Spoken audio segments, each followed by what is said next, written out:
السلام علیکم معزز ویورز، کیا حال چال ہے؟ امید ہے آپ سب خیریت سے ہوں گے۔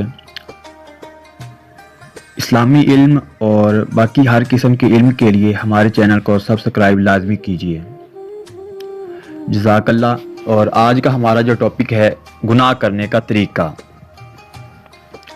ایک شخص حضرت ابراہیم ادہم رحمۃ اللہ علیہ کے پاس آیا اور کہا کہ کوئی ایسا طریقہ بتائیے جس سے میں برے کام کرتا رہوں اور گرفت بھی نہ ہو۔ حضرت ابراہیم ادہم رحمۃ اللہ علیہ نے فرمایا، تم ان باتوں کو قبول کر لو، پھر جو چاہے کرو، تجھے کوئی گرفت نہ ہوگی۔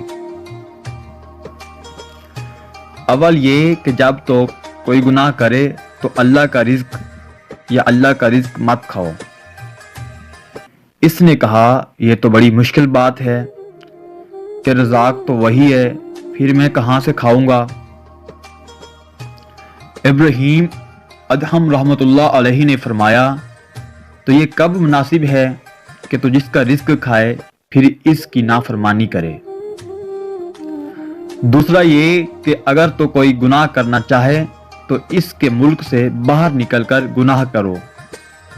وہ شخص بولا، تمام ملک ہی اس کے ہیں، پھر میں کہاں نکلوں گا؟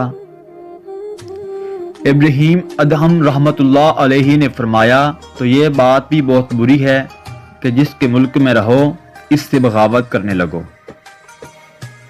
تیسری یہ کہ جب تو کوئی گناہ کرنے لگے تو ایسی جگہ کر جہاں وہ تجھے نہ دیکھے۔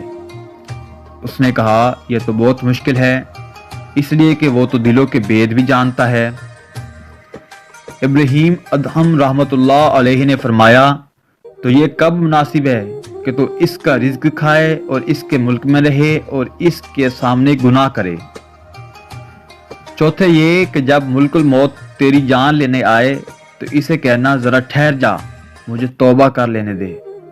وہ شخص بولا، وہ بھلا مہلت کب دیتا ہے؟ ابراہیم ادہم رحمۃ اللہ علیہ نے فرمایا، تو یہ مناسب ہے کہ اس کے آنے سے پہلے ہی توبہ کر لے، اس وقت کو غنیمت سمجھ۔ پانچویں یہ کہ قیامت کے دن جب حکم ہوا کہ اسے دوزخ میں لے جاؤ تو کہنا، میں نہیں جاتا۔ اس نے کہا کہ وہ تو زبردستی بھی لے جائیں گے۔ ابراہیم ادہم رحمۃ اللہ علیہ نے فرمایا، تو اب خود سوچ لے، کیا گناہ تجھے زیبا دیتا ہے؟ وہ شخص حضرت ابراہیم ادہم رحمۃ اللہ علیہ کے قدموں میں گر گیا اور سچے دل سے تائب ہو گیا اور توبہ کر لی۔ جزاک اللہ خیرہ۔